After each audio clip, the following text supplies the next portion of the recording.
Before you delve into your project, there's one big thing that I want you to be aware of. We all have a bias.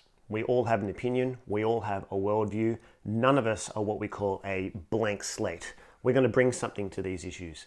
And there's just some things to consider, and three things I just want to highlight for us. The first is we're all a product of our time and when we grew up. So I want you to picture if we're in Northern Beaches Christian School, let's say it's around in the 50s, and there's a classroom of 25 kids, and the teacher goes, "Hey, who here is for same-sex marriage?" How many hands do you think go up? Not many. None, one, two. But if I do that in a classroom in 2020, I go, "Hey, who here is for same-sex marriage?" The majority of students put their hand up. And I asked my class last year, and I went, "Why do you think that is? Why would those people in the 50s say that?" And one student goes, "Oh, they're just a product of their time. They're a product of their society." And I was like, "Yeah, lucky we're not." And he goes, "Yeah, exactly. Wait, what if we are?" And I was like, "Bravo, well done. We all are." And so we need to be aware of what our society tells us because of when we live. We're very tolerant, we're very big on equality and having what we want when we want it.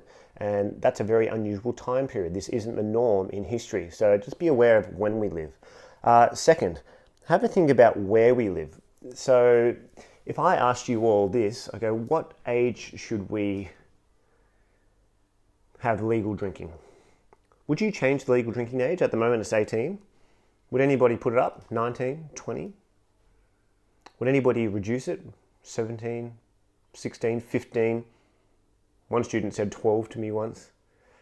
But if I asked you that in Australia, most kids actually keep it at 18. Some to go to 17 or 19, maybe 16. But if I went to Morocco, they go, "Why are you drinking?" And that's because it's Islamic mostly. 99% of the people follow Islam.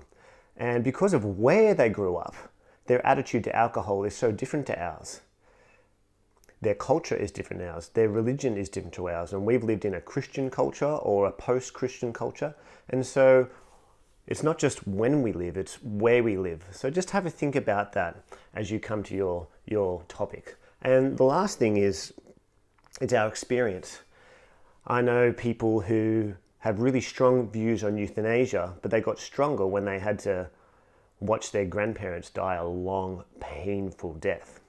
Or people who are really against abortion, but that's because their own parents wrestled with abortion and wanted to have one but couldn't have one. And so their experience has affected them.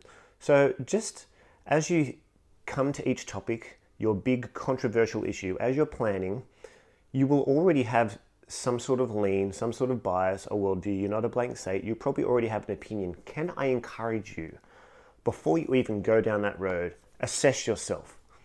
Have a think, when we live, how has that influenced your view? Have a think about where we live. How has that influenced your view?